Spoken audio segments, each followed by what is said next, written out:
বর্তমান বিশ্বে প্রায় প্রতিটি দেশেই প্রতিটি জরুরি বিভাগেই ফিঙ্গারপ্রিন্টের প্রচলন আছে, কিন্তু আমাদের মধ্যে ৯৯% মানুষ আজও জানেন না কেন এবং কিভাবে এই ফিঙ্গারপ্রিন্টের প্রচলন। আসুন আজ তা জেনে নেওয়া যাক। ছবিতে দৃশ্যত দুই ব্যক্তি একই ছিলেন না, যদিও তাদের নাম এবং চেহারার খুবই সাদৃশ্য ছিল। তাদের অসাধারণ গল্পই আঙুলের ছাপ শনাক্তকরণ প্রযুক্তির বিকাশে অবদান রেখেছে।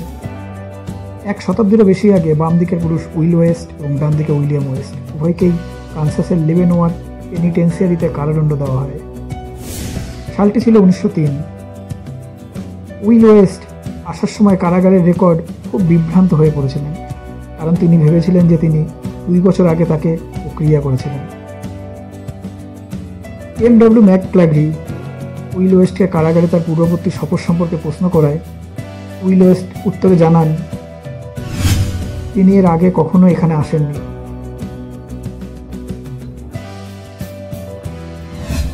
এরপরে ম্যাকক্ল্যাগরি তার বার্টিলন পরিমাপ নেওয়া শুরু করেন। বার্টিলন পরিমাপ ফরাসি পুলিশ আলফোন্স বার্টিলনের নামে নামকরণ করা হয়েছিল।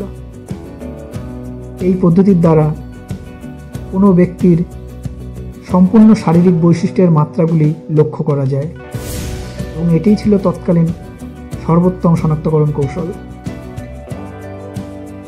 তবে ম্যাকক্ল্যাগরি এখনও বিশ্বাস করছিলেন লোকটি এর আগেও কারাগারে এসেছিলেন,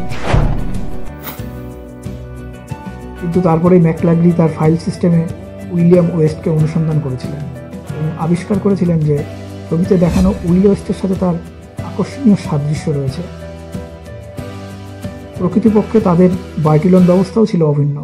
যাই হোক, শেষ পর্যন্ত উইল ওয়েস্ট ম্যাকক্ল্যাগরিকে এটাই বলে গিয়েছিলেন যে আমি জানি আমি কখনো এখানে আগে আসিনি, তাই আমি জানি না আপনি আমার ছবি কোথা থেকে পেয়েছেন।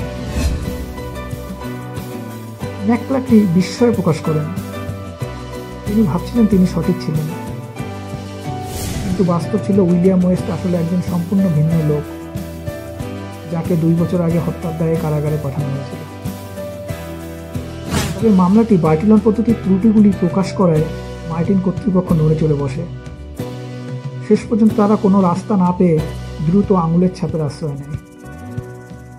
এর প্রতিষ্ঠাতা ছিলেন স্কটল্যান্ড ইয়ার্ডের সার্জেন্ট জন কে ফেরিয়ার, যিনি 1904 সালে ম্যাকক্ল্যাগরির সাথে দেখা করেছিলেন যখন ম্যাকক্ল্যাগরি ক্রাউন জুয়েলের সাথে সফরে ছিলেন। তিনি আমেরিকান কারারক্ষীকে ব্যাখ্যা করেছিলেন যে স্কটল্যান্ড ইয়ার্ড গত 3 বছর ধরে আঙুলের ছাপের নির্ভুলতা প্রচার করে চলেছে।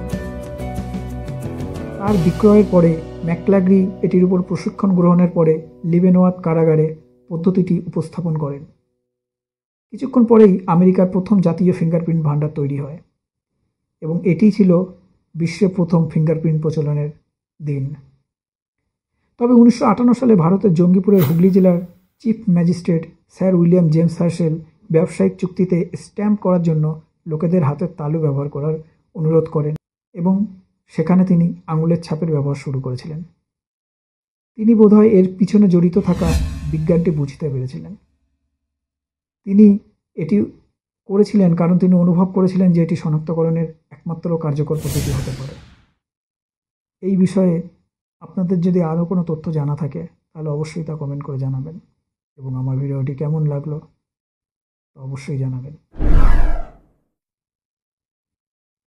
দেখা হবে অন্য কোনো দিন অন্য কোনো তথ্য উন্মোচনের মাধ্যমে। ততক্ষণের জন্য ধন্যবাদ।